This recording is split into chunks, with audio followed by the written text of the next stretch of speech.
Bitwise operators and bit manipulation in C. In this lecture, we will learn about how to manipulate bits using the bitwise operators in C++. So the goal of this lecture is for you to become familiar with the bit manipulation using these binary operators. So let's get started. The bitwise operators in C. The first one here is the AND operator. The binary AND operator copies a bit to the result if it exists in both operands. So if you have two numbers, this operator will look at the binary bits of each number. Each of these operators will look at individual bits of the number. So some of them take two operands like AND and OR and XOR, and some of them take one operand like negation operator, shifting right, and shifting left. The AND operator looks at the two numbers and it only sets the bit to 1 in the result if it's actually 1 on both of them. So they both have to be 1 for the result to contain a 1 bit in it. The second one, the OR operator, copies the bit if it exists in either one of them. So basically, if either number has a 1 bit set on it, it will copy that digit into the result. The XOR is like an exclusive OR. So XOR looks at the two binary bits, and if they're different, it sets it to 1 in the result. If they're equal, it sets it to 0. The ones complement operator, negation operator, basically flips the bits. It looks at the number you give it, and if the bit is 0, it turns it to 1. If it's 1, it turns it to 0. The last two operators simply shift the numbers either to the left or to the right. This one shifts to the left because it's pointing towards the left. This is the binary left shift operator. It basically moves the bits one by one from right to left by inserting zeros from the right side. The right shift operator is the opposite. It moves the bits from left to right by inserting zeros from the leftmost side. This will become more clear when we look at examples in the next few slides. Alright, so let's move on. Just so that you understand where on the keyboard these operators exist. So here's the AND operator, this is the negation operator, OR operator, and the XOR. The shift operators are these ones on here. The shift operators are done by using the greater than and less than operators.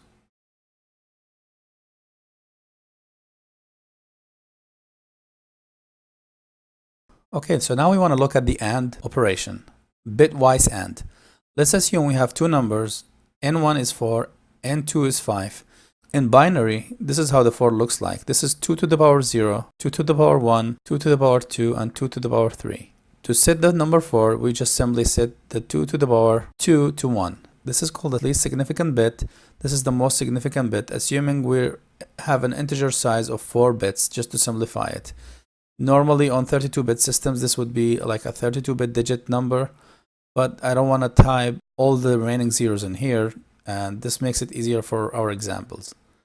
But an easy way to know how to do this technique is to start from the rightmost, and you start with powers of 2. So you can say this is 1, 2, 4, 8, 16, 32, 64, etc. 5 is represented as 1 plus 4, which is 5. So 2 to the 0 is 1, 2 to the 2 is 4. This is how we get 5. So now let's look at the AND. 4 and 5, that's what we're doing here. Result equals n1 and n2. So that means 4 ANDed with 5. What's going to happen here? This is a bitwise operator. So what's going to happen is that the compiler is going to look at each individual bit. So here it looks at 0 and it says AND this with this. They're not equal. The rules of the AND operator is that both of them have to be equal for AND to set the bit here and copy it here. So here in the first example, 0 and 1 is 0, 0 and 0 is 0, even though they're equal, but they're actually 0, so they're not 1. So this gets a 0. The only case where AND works and gives you a 1 in the result is when both are 1. 1 and 1 is 1. Everything else is 0. So as you can see, this is how the AND operator copies 1 to the result. So our result here is going to be 4.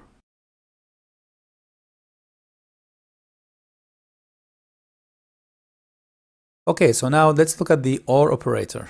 This is a bitwise OR operator. Again, the same example. The only difference is that what if we do n1 ORed with n2? Instead of ANDing them like before, we're just going to do an OR. So 4 or 5, OR operator would look at the two digits and decide to put 1 if either one of them is 1. So 0 or 1 is actually 1. 0 or 0, 0. 1 or 1, that's a 1. 0 or 0 is 0. So whenever we have 1 or 1, or 0 or 1, or 1 or 0, then the result will have a 1 in that specific cell. And the result here is going to be 5.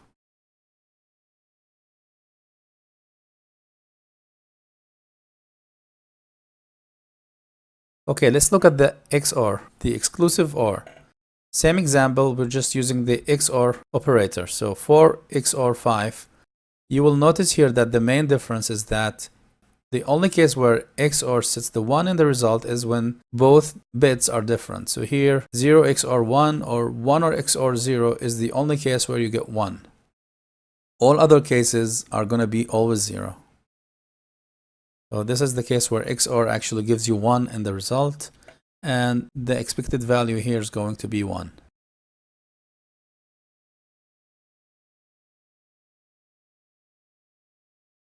The ones complement operator, negation operator, this one simply flips the bits. This is a unary operator, meaning that it just works with one single operand. In this case, we say result equals negation of n. If n was 4, this is what's going to happen.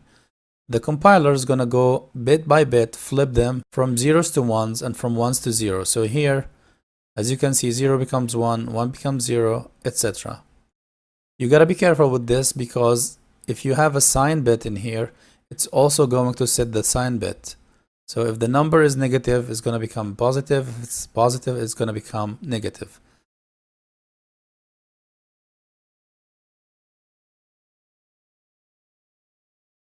Okay, now let's look at the shift operators. Assuming the same example, we want to shift the number 4 to the right by 1. Shifting to the right by 1 is the same as dividing by 2. This is how it works. So you say 4 shifted to the right by 1. We start shifting from the leftmost to the right by moving every bit from its location to the next location to the right. Whatever bit is at the end here is going to be falling off the number, and then we insert zeros from the left side. So in this case, we insert a 0 and we move 1 here.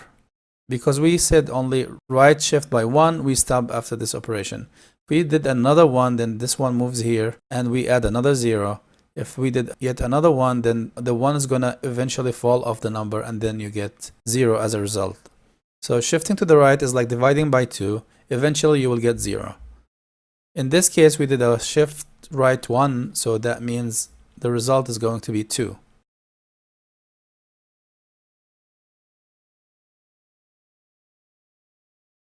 Now, left shifting.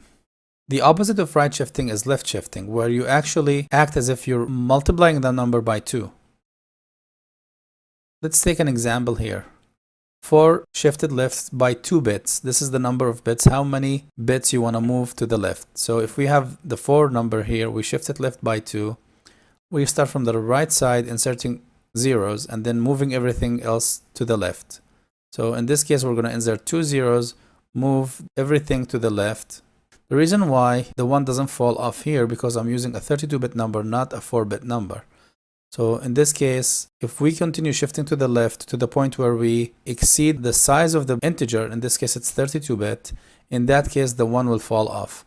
But in our case here example, I just wanted to show you that if we shifted to the left by 2 and it's within the size limit, then eventually it's gonna move 2 bits to the left and the result is going to be 16. It's like multiplying 4 by 2 2 times. So every single shift is a multiplication by 2. Okay, so that's it for this lecture. In the next lecture, let's write some code to use the bitwise operators. See you in the next lecture. Using C bitwise operators. In the previous lecture, we learned about the C bitwise operators, the AND, the OR, XOR, the negation, and the shift operators. In this lecture, we will try to write some code together so that we become more familiar with these operators. So let's get started. Here I am on Visual Studio. I'm going to create a new project. Make sure you have 132 console application selected. And let's call this one Bitwise Demo. Click OK. On this page, click Next. Make sure you have empty project selected on this page, then hit Finish. Right-click on Source Files to add our C file. Then click on New Item. Let's call this one main.c. Click Add. Okay, so let's see how we can use the bitwise operators and learn how to use them in our code. Let's say we have integer a equals 4, integer b equals 5. Let's see how we can use the bitwise operators with them. Let's say print f a and b, a and b. So this is gonna show us the result of adding them together. Let's copy paste this and use it with the other operators. There's the OR and the XOR. Here I'm gonna just make this OR and XOR. Then let's look at the unary operators. Not D equals A and then not A.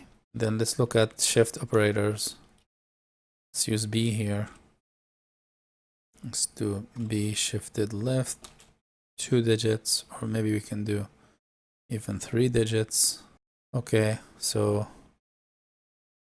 let's compile and run this. Ctrl F5 on the keyboard. Hit yes. Okay, let's look at the output here. So 4 and 5 equals 4. 4 or 5 equals 5. 4 XOR 5 equals 1. And not 4 equals minus 5.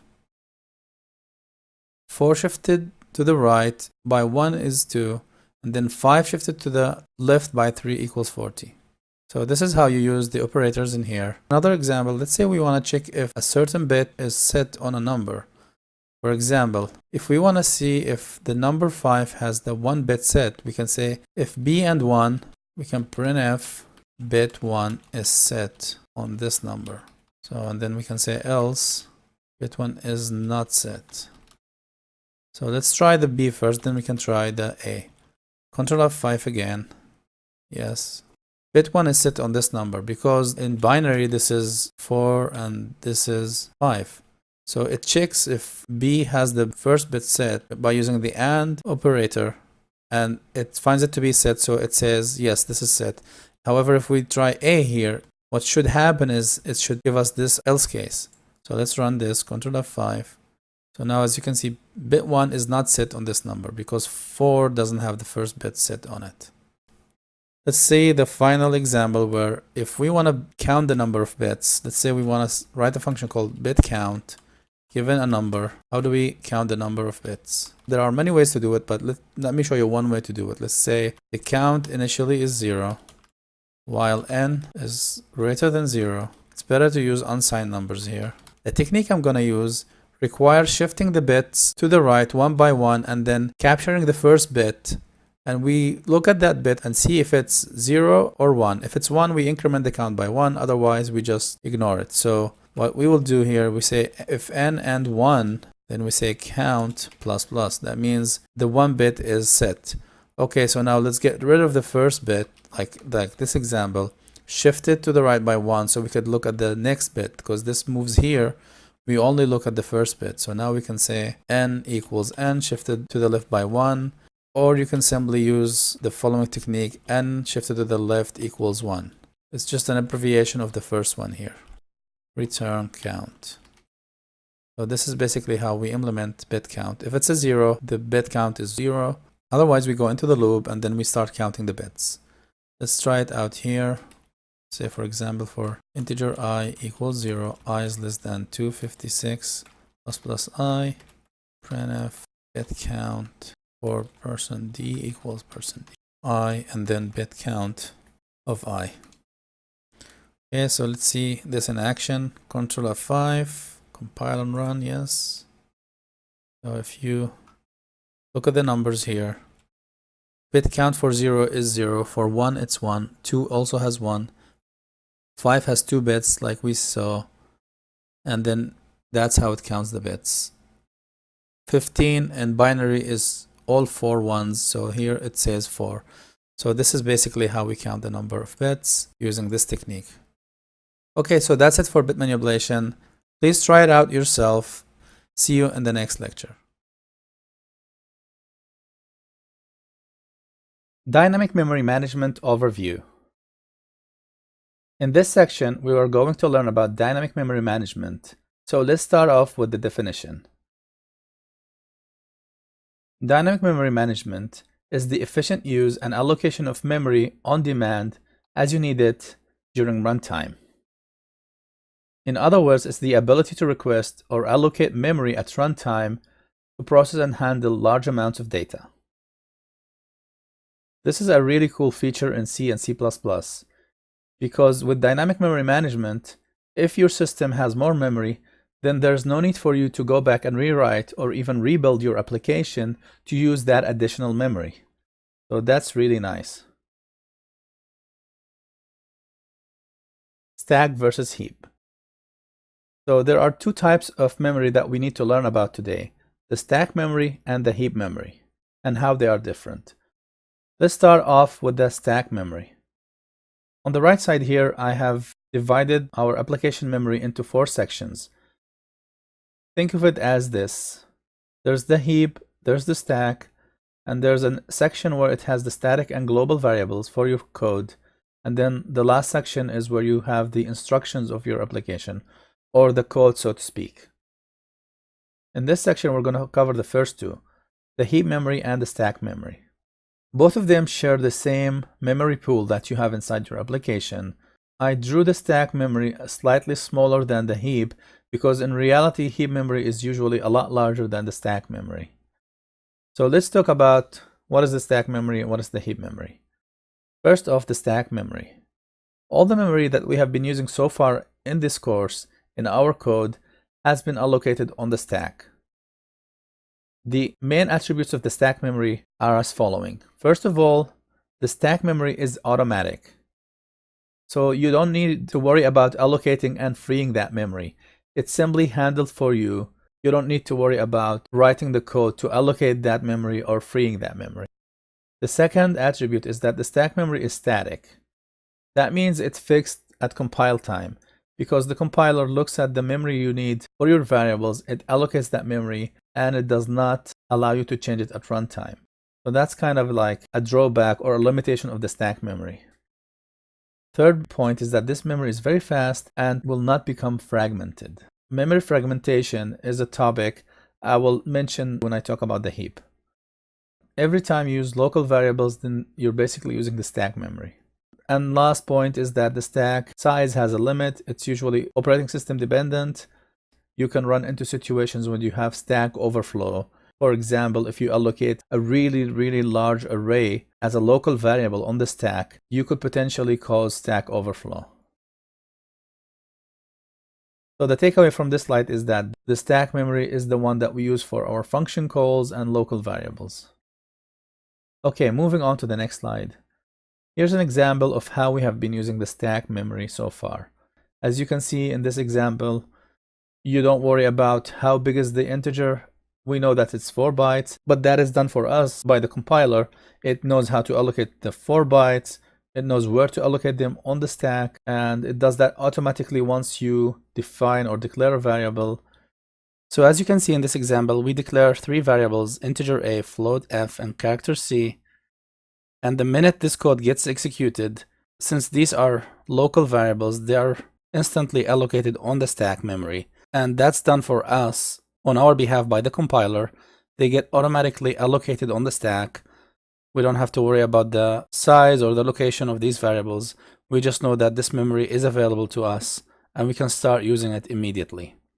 Also, the minute our code and our function exits, the stack gets automatically cleaned up and reclaimed by the system without us having to worry about, how to deallocate and free that memory. And as you can see, this can never be fragmented because this whole stack can always be utilized over and over again by our code without having to dice it and slice it and divide it into multiple areas that can be accessed only by certain parts of the program. And that's why there's no fragmentation happening here.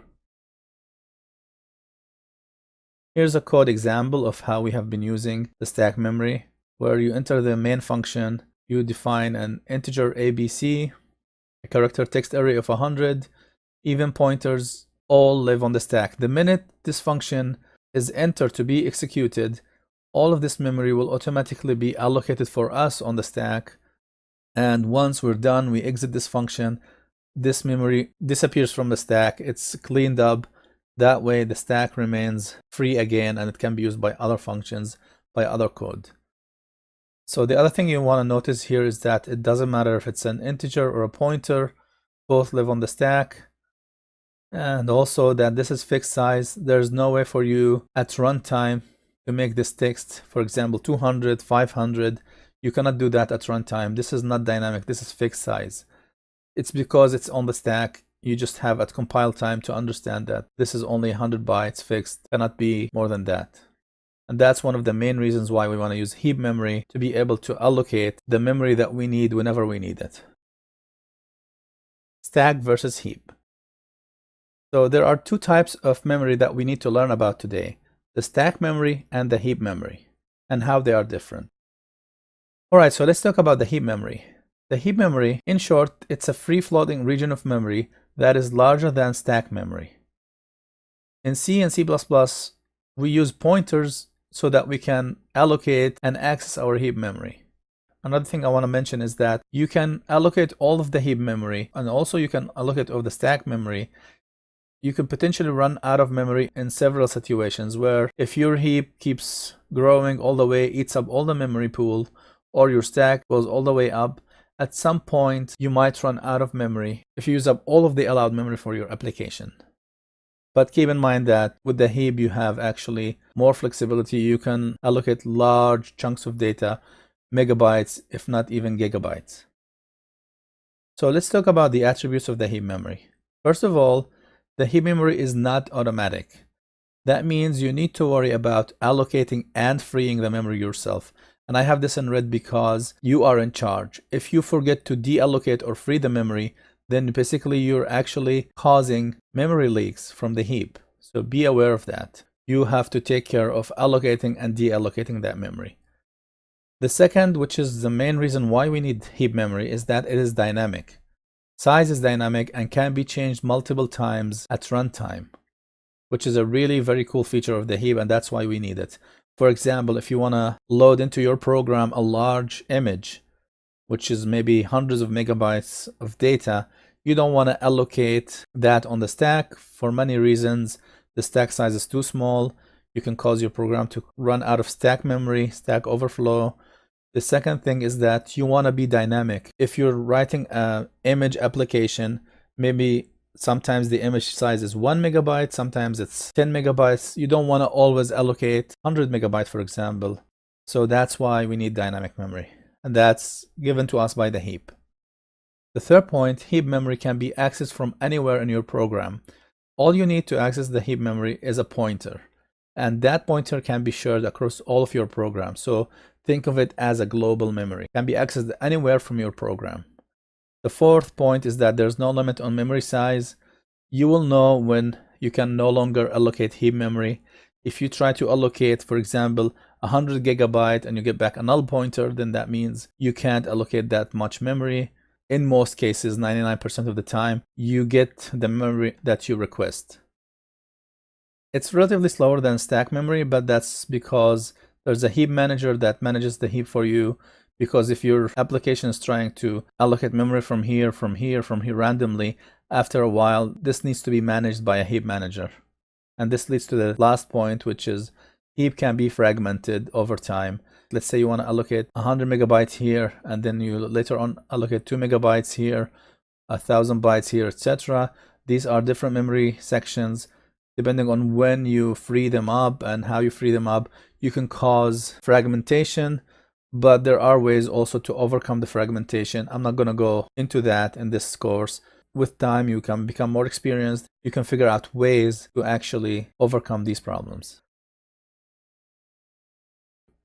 Okay, let's talk about this example just so that we understand the steps and process of dealing with the heap memory.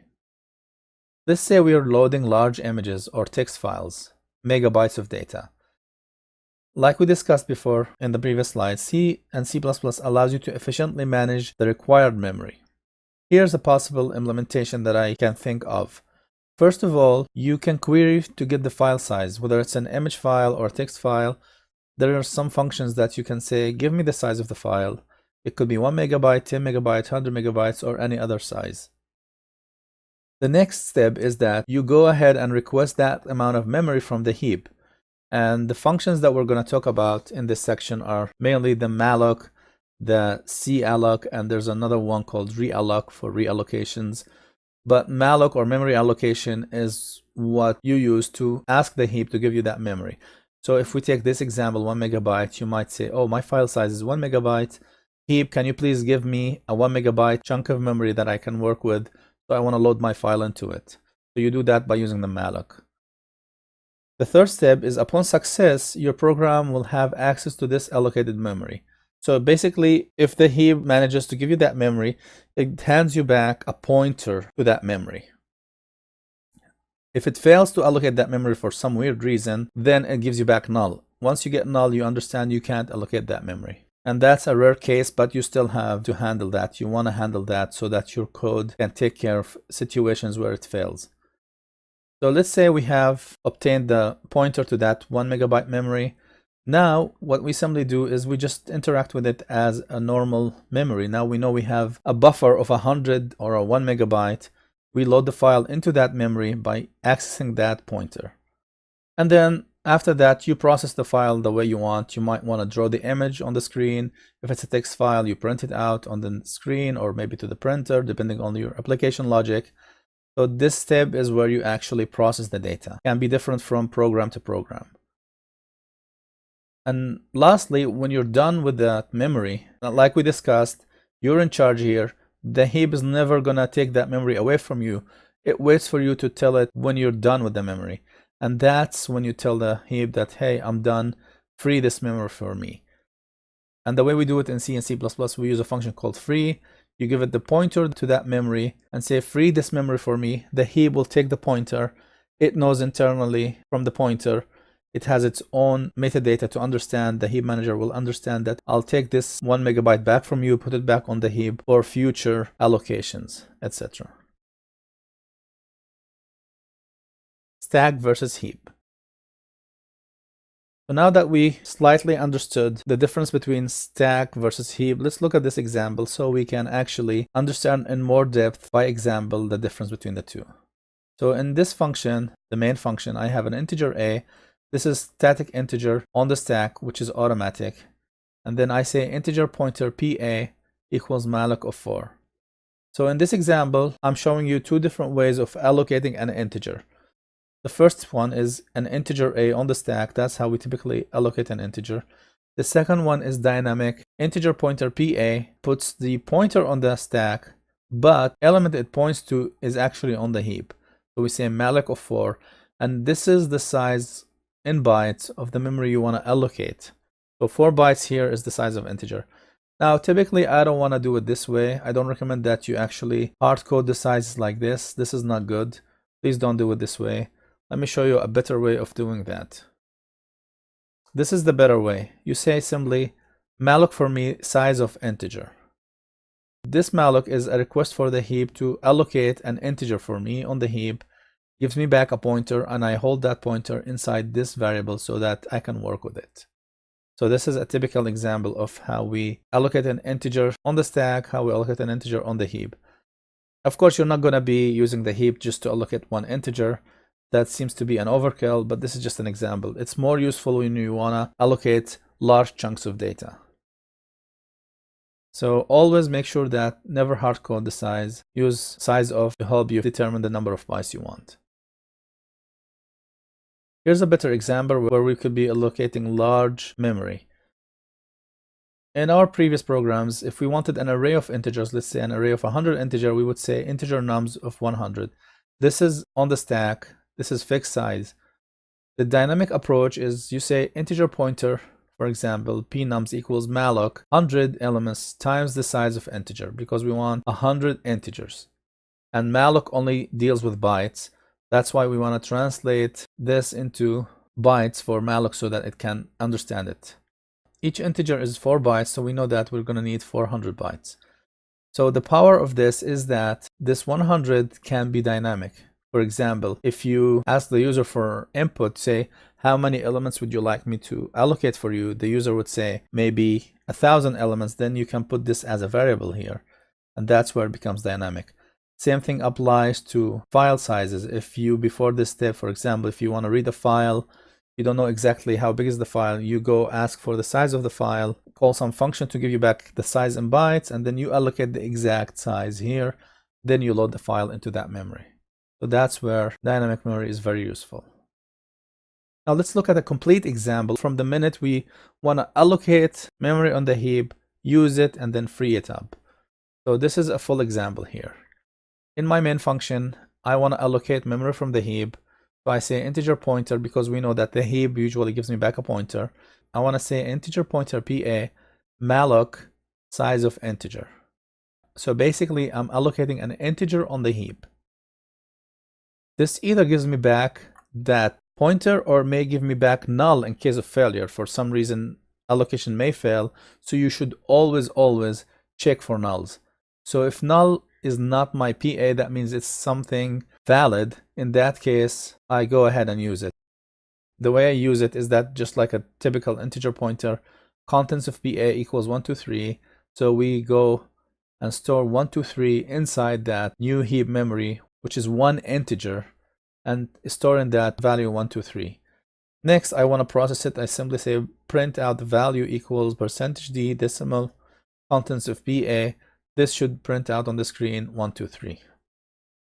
And finally, we're done with it. We should give it back to the heap by using the free function. So we say free PA, the pointer that we allocated. So we free it, and it's always a good practice to say PA equals null after you free it, because after this point, you cannot use the pointer anymore. You don't want to in the future come back and add code, or somebody else adds code to use the pointer thinking that it's still valid. Once you say free PA, that means you tell the heap, I no longer use this memory, but the heap is not going to go and set your variable here to null. You have to do it yourself.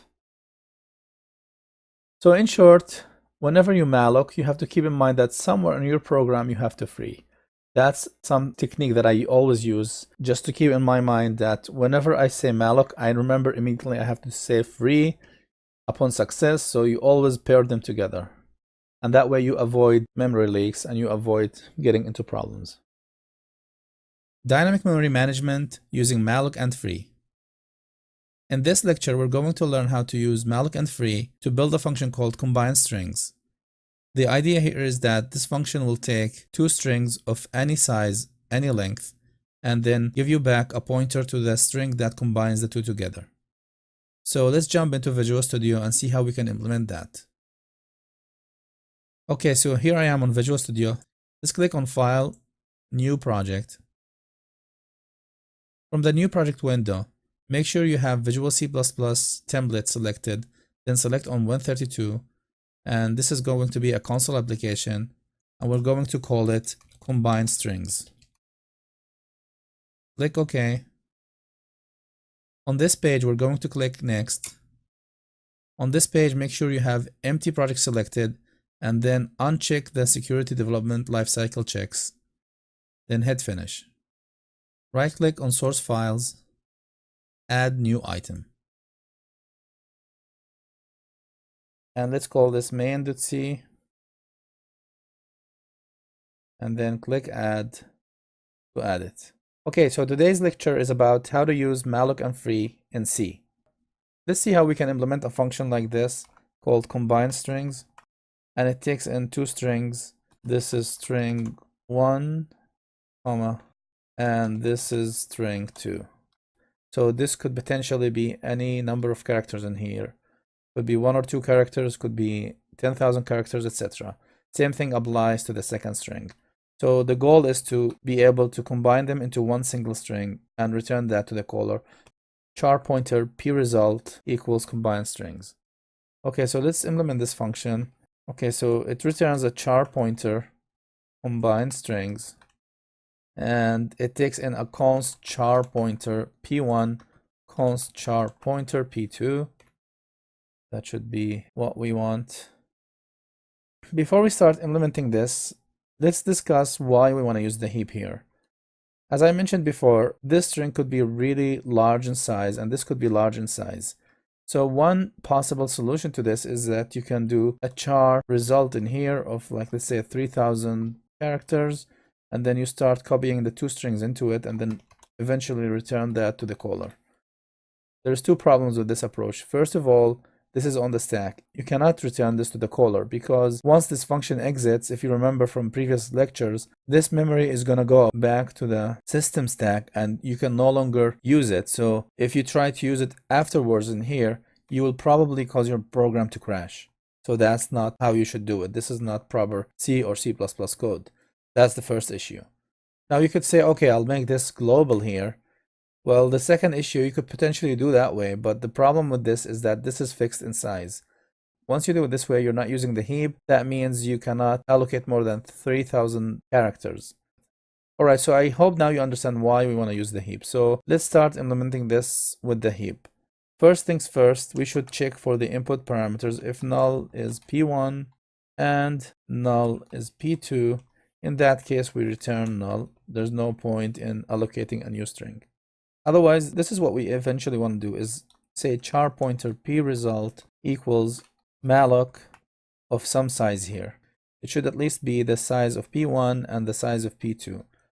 We can simply say integer size equals strlen of p1 plus strlen of p2. So string length will give me the length of each string. Because I'm using this function, I have to include string.h. This is for string functions. Okay, so now let's talk about malloc. I give it the size. However, notice that strings in C++ always have to be null terminated.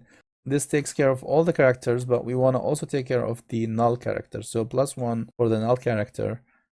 And now we'll talk about malloc. So malloc takes in the size in bytes.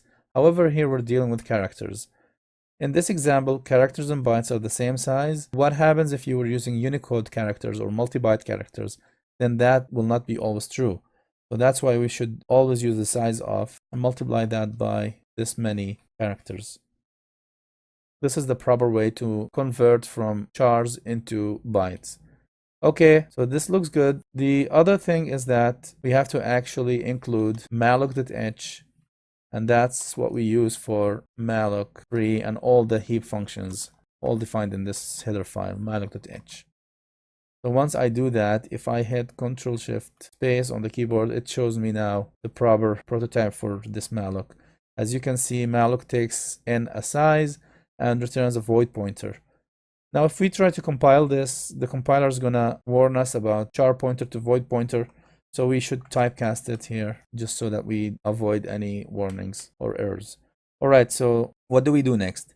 Remember that malloc could fail. It may not find that exact number of bytes available for you. In that case, it would return null. So we should always check for null. Null is p result. Then we can say return null. We cannot allocate it. So now that we have a pointer to memory on the heap, how do we copy the data into it? There's two ways we can do this. The first one, I can use the string functions strcpy, which stands for string copy, takes in a destination, p result is the destination, and then the source is going to be p1. So this copies everything from p1 to p result. Notice that this is not save function because it doesn't check for the size of this guy. But anyways, we'll get warnings at compile time, that's fine. And then after we copy, then we need to concatenate strcat, which means str concatenate to p result p2. So this is one approach to do it.